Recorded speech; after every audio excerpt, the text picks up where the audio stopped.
Hey everyone, welcome back to Ragtag Stacking. In today's video I want to talk a little bit about junk silver and which size or which coin denomination is the best to stack. I did put up a poll in the community part of my channel, and I asked the question, what is your favorite junk silver to stack? And this one's actually been up for the longest amount of time that I've had a poll. I usually put up a poll and then, a day or two, I'll make a video recapping the results. But this one's been up for 5 days. I did want to do it, after a day or two, but I just was really busy at a lot of stuff that I had to take care of. So I just couldn't make a video in the past couple of days. So I'm going to talk about it now. And the poll is still up. YouTube doesn't have it where you can end the poll. They're just up indefinitely, or you can delete them. So I keep all the polls up there. If you've missed one from the past, you can go ahead and vote on those ones as well. But this one here, I put up what is your favorite junk silver to stack? And showing you the results here, you can see the half dollars is at 39%, followed by dimes, and then quarters, dimes was at 26%, which is second. Quarters is third place at 19%. And then at the bottom there, dollars are at the 15% mark. So as you can see from the poll there, that the dollars were at 15% in fourth place as far as favorite coins to stack. And I don't think, obviously, I don't think it's because people dislike these coins. Obviously these are some of the most loved coins that are in the US circulated coins. But I don't think a lot of people I think a lot of people like to collect these. I do know a lot of people like to get slabs of these. I have seen people have tubes of American dollars on the go, and I do know that a lot of people like to just stack Morgans and peace dollars with their American silver eagles. But for a lot of stackers, the premiums that are attached to these dollars don't make a lot of financial sense, or don't work in the budget too much to go and stack these, where they can be getting more bang for their buck if as far as ounces and silver goes, if they were to just go for generic bars or generic rounds. But I do see a fair amount of people that have their collection of Morgans and slabs. And these do carry a higher premium than some of the other options that you have. If you compare the American silver dollars to the Canadian silver dollars, these are a much better buy just as far as price. I'm not saying they're a better coin or they have a better design or anything like that. I just mean as far as budget friendly goes, you will be paying less of a premium on the Canadian silver dollars than you will with the American silver dollars. And they are quite different coins. Clearly one's from the States, one is from Canada. The Morgan here is a 90% coin, and this one here is an 80% coin. So they are different coins, and as I said, they do come with those different price tags. But I wasn't too surprised that the dollar was last in that vote for favorite junk to stack. Quarters came in third. I have a couple of quarters to show you here. I don't have any barber quarters. I do have some barber dimes. But that's the only size of barber that I do have. I don't have any of the half dollars either. I would love to get one of those just to have in the stack. One of each, the barber half and the quarter, to go along with the dime. But I'm just going to show you some of the quarters that I do have here. You can see the Washington quarter here, and that is the reverse side. This one's a very slicked out standing Liberty quarter, and I'll show you the back there. You can see. And then the reverse is the eagle there flying. It's very slick. There's not a lot of detail left in this one, but it is quite old. Can't quite make out the year on this one either. And here is a Canadian quarter. This one is still the current design that you see on circulated quarters. It is 80%. They stopped having 80% coins in Canada in 1967, just like with the States pre-64 or 90%. For Canada, it was 67 where they stopped making the 80% ones. But the design on the current Canadian quarter is still the caribou here. But yes, the quarters, they do have a little bit of a higher premium as well, and I think that's why they came in third on the list there. At least up in Canada, the American quarters for me are expensive. The premiums attached to them are quite a bit. So I do tend to look for the Canadian quarters because the premium is a little bit lower, but I don't see many of those offered. I do see plenty more half dollars and full dollars of the Canadian junk than I do with quarters. And when I do see some quarters available, those seem to be the highest premium of the 4 options here. It's weird, but I find that even the Canadian dimes have a little bit better of a premium than the Canadian quarters. And second place was the dimes. I do have a fair bit of dimes and a fair bit of different designs of dimes as well. Starting with the Barber here, like I mentioned, this is the only denomination of Barber I have. I'd love to get my hand on a Barber quarter and half dollar as well. And that's the reverse to the Barber. And the Mercury dime, I love the look of the Mercury dime. I know this is called the Winged Cap Liberty. This isn't actually the god Mercury on there. It's a common misconception. This is just Lady Liberty with a winged cap, and that is the reverse there. You can see, and then going down, you can see the Roosevelt that I have there. I only have one Roosevelt, so I will flip it over so you can see the reverse there. It's a very nice coin. And then getting into some Canadian coins. This one is a 50% coin. This was one of those ones where it was from the Centennial. This is a mackerel that is just 1 year and had that design. For the most part, you see dimes here with this ship on here. The ship is called the Blue Nose. This is an 80% dime. That was a 50% dime. And this older one here, pre-1920 Canadian circulated coins, are actually sterling silver. So this one is 92.5%. This one's 80, and that's 50. So you do have quite a bit of options with some of the compositions of the Canadian coins, whereas the American, they're all the 90% dimes there. And then getting into the number 1 vote getter and my favorite size of junk silver is the half dollar. And I just love every single design of half dollar I have. I got the Kennedy here, got the nice Walker, show you the reverse to the Walker there, and the reverse for the Kennedy. I do have Benjamins, but they're just buried at the moment, and I didn't want to go and rooting around in the safe to just find that one little roll. So yes, these 2 coins here are definitely 2 of my favorite designs. And then this is the Canadian Howling Wolf. Just like the mackerel, this is the design that you saw on the half dollar for 1 year, 1967, celebrating the 100th year anniversary of Canada. And I do like the plain look there.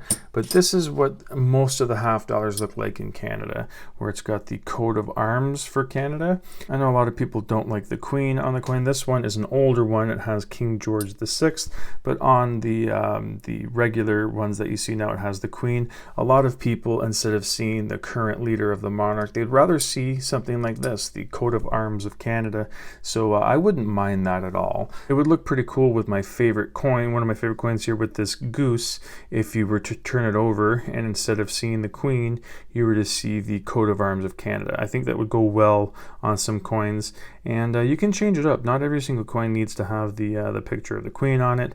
As I said, I'm pretty indifferent to having her on there. I know it's a deal breaker for a lot of people. They don't like having the Queen on the coins, but I think that this would be a pretty good option for some of the coins there, having the Canada coat of arms, because it's a very, very cool design.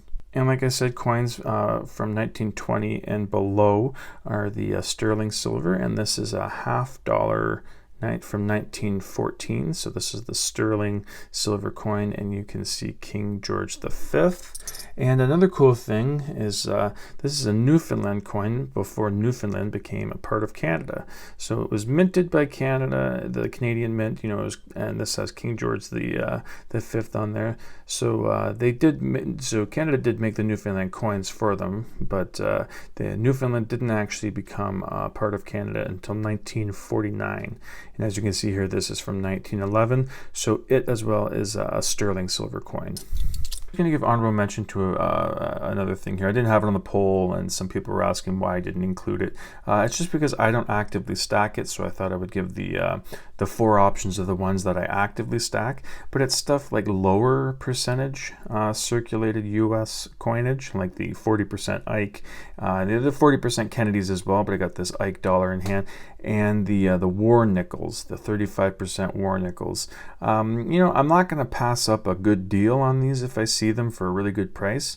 But again, the percentage is so low and you have to stack so many of them that I'm not going to actively, you know, look to stack a lot of these. I'd rather just go for the 80% and 90%.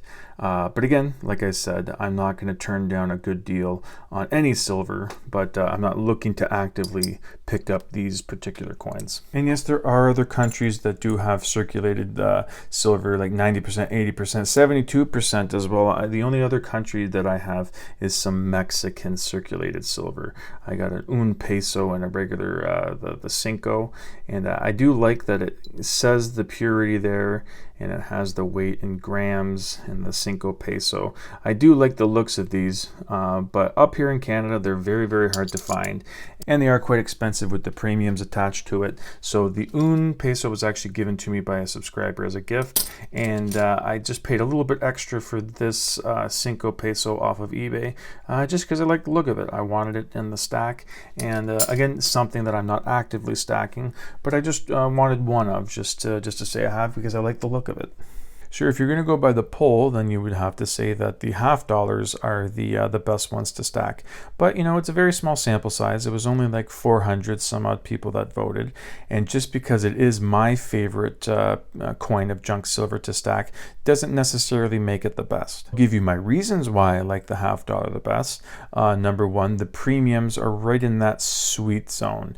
They're kind of right up there with the Canadian silver dollars. Those are my two favorite coins to pick up, are the American or Canadian $half and the Canadian silver dollar. So that's number one for why I think you know, it's a good choice to have the $half as the best one to stack. The second, you know, for me, that this is pure the aesthetic of them. They look great. Every single $half I have and want to get, I just love the look of. So you're not going to get, for me, I'm not going to get bored stacking $half. You know, I have so much variety to choose from, and they all look great. Number three, the high percentage. You get that across the board for a lot of these. You're dealing with 80% and 90%. You know, for the dimes, quarters, and dollars, that's no different with the $half. So that's not something that's just exclusive to $half. You can apply that to everything here. But any other comparisons I have across the board for all the junk silver sizes, it's basically the same. One doesn't have a distinct edge over the other. So, you know, I do feel comfortable saying, for me, the best junk silver for me to stack is the $half, and primarily because I can get it for the cheapest price. If you're in an area where you can pick up mercury dimes for the cheapest price, that would be the best option for you. So there are still some, it isn't just set in stone, it is subjective. There are different variables that you have to deal with, and a lot of it is geography, where you're located. They do have different coins that are popular and different coins that, you know, aren't as popular. So up here in Canada with the Canadian $half, getting them for a decent price and everything like that. Down in the States, it might not be the best thing to stack because it might not be the most liquid coin. So you might not be seeing them as much in coin shops. And if you're looking to sell, because it might not be a popular coin in your area, you might not be getting the best, you know, return for your when you're trying to sell it.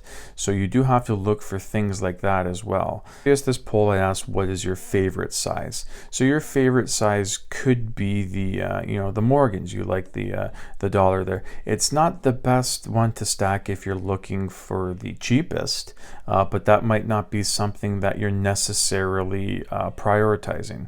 You like those dollars. You have a collection of them going. Say you you know, you started this collection with your grandfather, your whatever it is. You might have a different meaning as to why you have a certain coin as your favorite.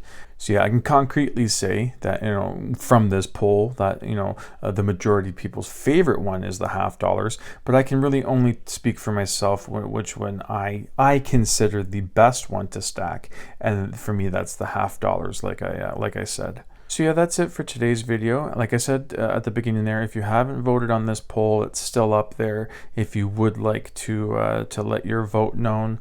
But from the results there, I saw that the majority of people were the half dollars. But if you think differently, or if you didn't vote on the poll already, I'd love to hear what your opinions are in the comments.